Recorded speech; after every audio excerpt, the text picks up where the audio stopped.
Electrical supplies distributor Wesco has been outspoken about its ongoing digital transformation, which really ramped up in mid-2020 upon the company's $4.5 billion acquisition of Anixter International.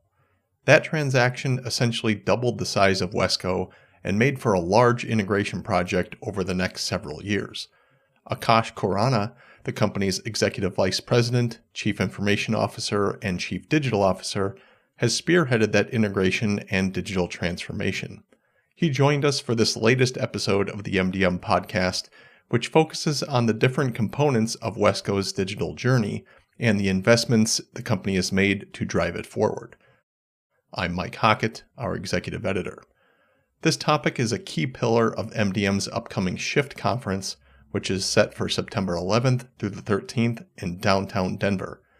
One of the event's agenda highlights is a fireside chat with Wesco CEO John Engel, who will share insights into the company's transformative journey and strategic initiatives that have propelled its growth and adaptation. As a special offer, you can use the code MDMPodcast to receive 10% off of your Shift registration. We'd love to have you there in Denver. With that said, enjoy this podcast conversation. Akash, thanks for joining the MDM podcast. Mike, great to be here. Thank you for having me. Let's start with an introduction. Can you take me through your career path and what your role entails as the Chief Technology Officer of Wesco? Yes, absolutely. So my role is of an Executive Vice President, Chief Information Officer, and Chief Digital Officer. I bring close to about 25 years of technology leadership experience that spans across various industries. Started my career in consulting, spent a lot of time in retail, spent about a decade in healthcare, a decade in energy sector, and now in the best industry, which is the industrial distribution. The organization that I have is responsible for all of the enterprise systems, cybersecurity, infrastructure, cloud, digital products, portfolio, omni-channel capabilities. And what I love about my role is it's not only about impacting the bottom line, but I'm also responsible for the top line for the company through omni-channel digital products and platform capabilities. All right. Well, I won't make you give a full company overview since Wesco is one of the very largest distributors that we cover across industrial, commercial, and building supply verticals. But can you give me a snapshot of what Wesco looks like today in terms of its scale and the markets that it serves? Yeah, absolutely. So Wesco is currently ranked at 181 position on Fortune 500 list. And we have market leadership positions for electrical and utilities in North America, and global leadership position for data communications and security markets. We are approximately 20,000 employees strong globally. These employees operate in nearly 800 branches, warehouses, and sales offices in over 50 countries across the world. We take pride in providing a local presence for our customers and a global network to serve multi-location businesses and multinational corporations. You joined the company just after Wesco completed its $4.5 billion acquisition of Anixter International, which is one of the biggest deals that we've seen in wholesale distribution over the past decade. So what was that period like in terms of you getting thrown into the fire with a major integration project right as you got started? Yeah, it was definitely very interesting times. It was certainly very challenging for many across the world, and of course for Wesco right when I joined the company. There was a lot of change underway for our employees that was stemming from the pandemic. And at the same time, the merger between Anixter and Wesco. And as you can imagine, the challenges that during pandemic we all faced, resulting from the supply chain interruption and disruption. Yeah. So when I joined, I knew that even more change was on the horizon given our digital transformation agenda. It was clear to me that it was going to take a major transformation to bring these two companies together, lay the right foundation to include right people, focus on right processes, establish a new operating model, new way of thinking about technology and the underlying architecture, really aligning our processes across our companies and multiple factors that kind of support a transformation like this. But it's been an exciting journey, and it continues as we continue to make progress on our digital agenda. And then speaking of Anixter, that acquisition essentially doubled the size of Wesco in terms of revenue upon its completion. And even small acquisitions can be a years-long process to really achieve, full synergy and integration, but major ones like this are an entirely different animal. So from a digital and technology perspective, what were some of the biggest challenges involved with that integration? And can you share at what point you'd say Anixter was fully integrated into Wesco? Yeah, Anixter was the largest of our acquisitions. But if you reflect back on the history of Wesco, we have been growing through acquisitions for the last 30 years. And each acquisition, no matter the size and scale, brought new capabilities and growth, and gave us presence in different markets across the globe. That's what Wesco is today. With the acquisition of Anixter, of course, we also launched an enterprise-wide digital transformation. When we complete our transformation, all of our front office, middle office, and back office operations will be working together with full visibility across our enterprise, across our company, with a focus on delivering commercial and operational capabilities. Yeah. Given how digital transformation has evolved over the past decade in distribution, and especially since 2020, the role of a chief technology officer or chief digital officer or chief information officer has likewise had to adapt with, current trends.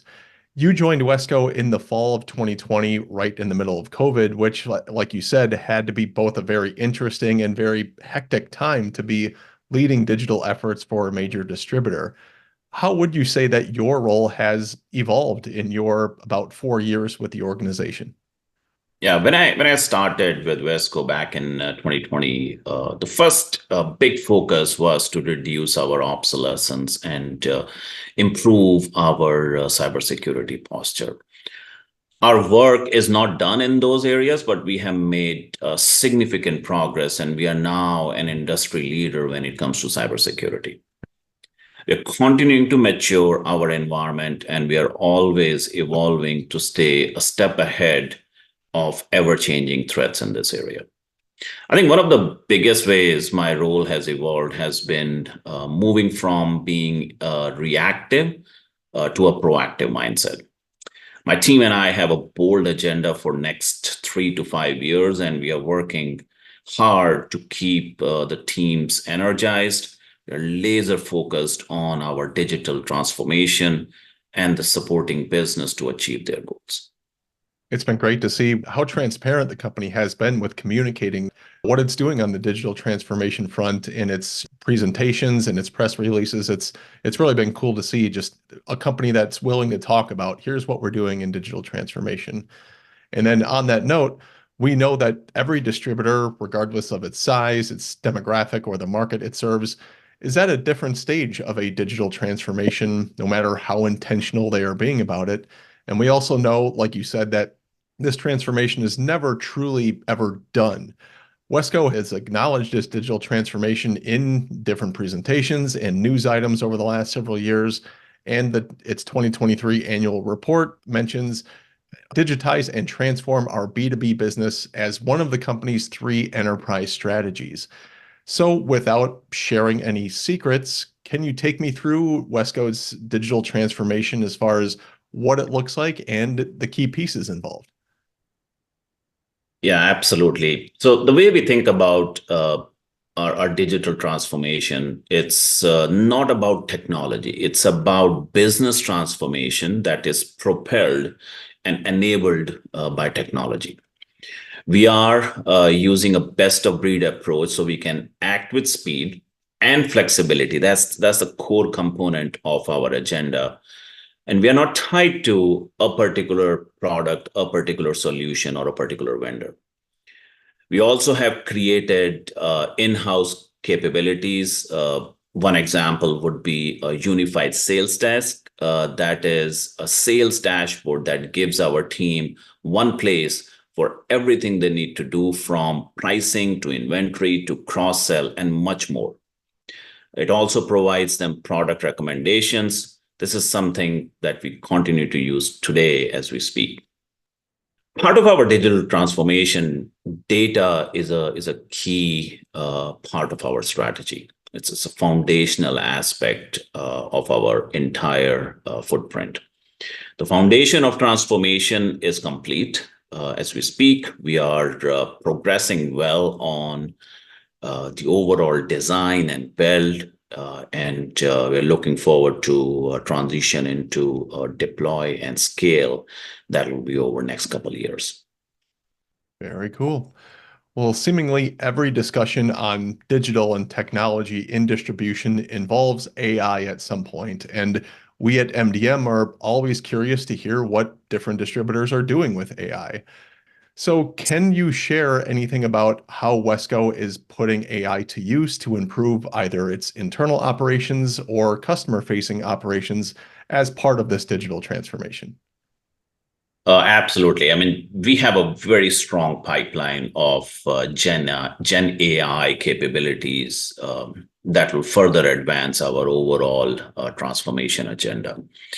We think of AI in terms of enhancing the services and the solutions that we provide to our customers.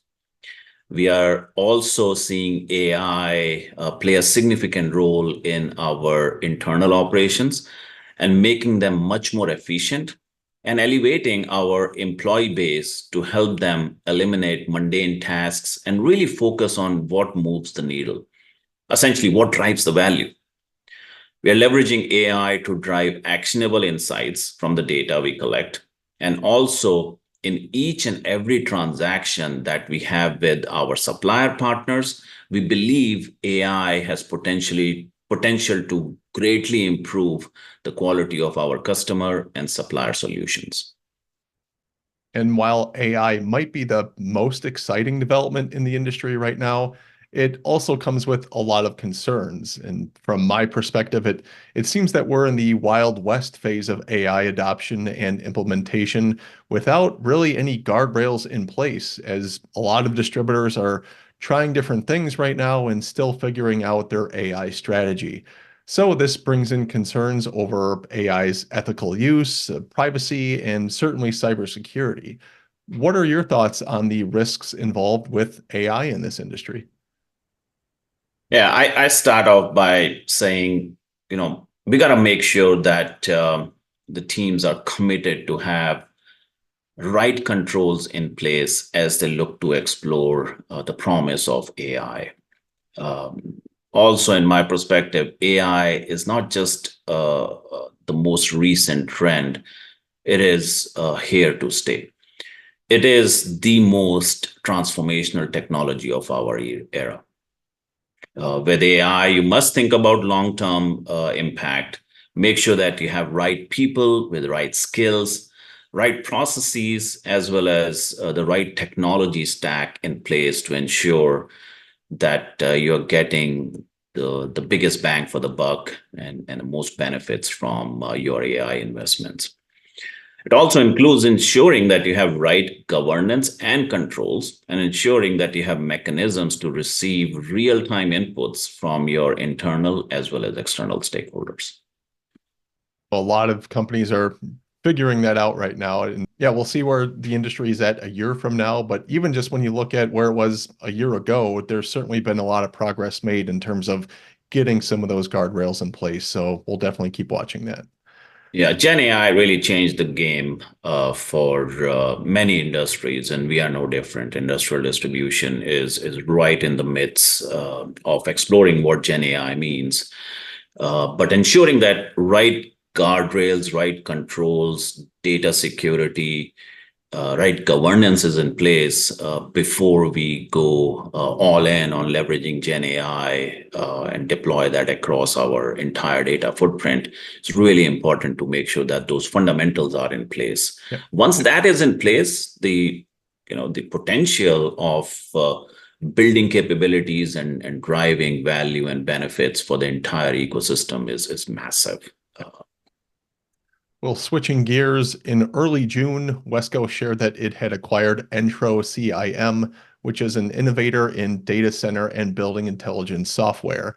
And to me, this was the latest example of how, while Wesco is on its own digital transformation, it's also investing in resources to help customers with their digital transformation.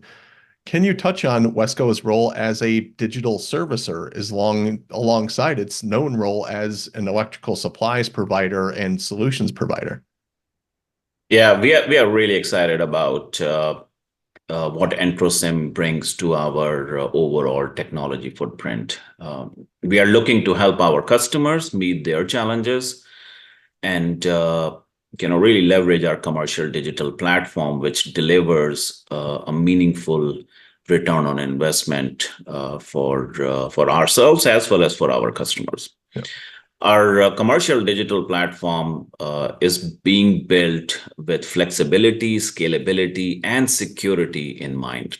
And we are truly building this with an open architecture so that we can continue to extend this and align it with the secular trends that our industry continues to face.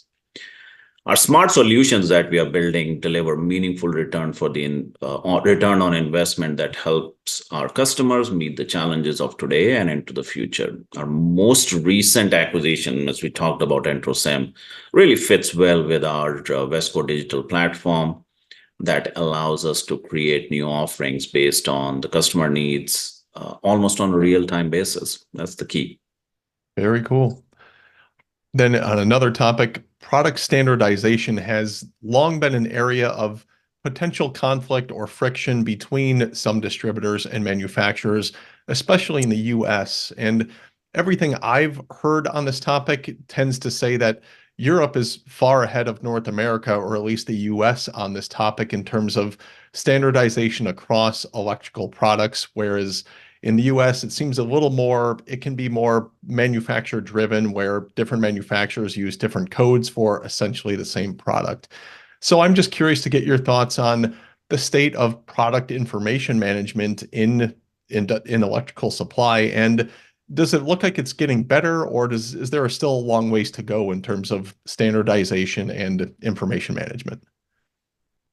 Let's start off by saying that it is definitely getting better, and that applies to the global landscape, whether it's Europe or here in US. We work collaboratively with our manufacturers across the globe, and we have experts with knowledge and know-how of standards that we need to follow, regardless of the region. And of course, both Europe and US brings different set of challenges, different set of frameworks to the table, and we bring our expertise to maximize the benefit from those standards. In US, we leverage IDW, which provides us a very robust framework that we leverage to collaborate with our manufacturers. We agree on a base template of attributes and values related to those attributes that gets very well aligned with our MDM construct. And in many cases, we don't only stick with the base template, we continue to evolve it. And it all depends on the project, the size and the complexity of the project, the needs of our customers, our suppliers. And we continue to leverage and really lead from the front. I think that's what Wesco does in this space to maximize what standards bring, but not only to the bare minimum, take it forward and continue to push the boundary in that area. Well, that is all the questions I had for you, Akash. But before we sign off, is there anything else about Wesco or this digital transformation topic that we haven't covered here or that you think are just worth touching on before we sign off? Yeah, just maybe to end, I'll say this, that I believe the pace of change continues to be something every business is grappling with. Markets are rapidly changing, supply chains are evolving, technologies are converging, and sustainability requirements are increasingly becoming important across the globe. In this dynamic world and environment, our customer need solutions that help them really collect the data, the dispersed, distributed data, help them analyze it and put forward tangible actions that can be taken.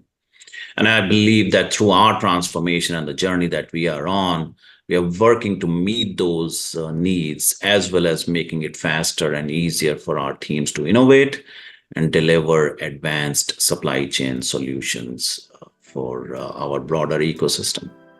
Well, that's great. Akash, thank you once again for joining the MDM podcast. Mike, thank you for having me. I really enjoyed our conversation. Thanks. Thanks for listening to the MDM podcast.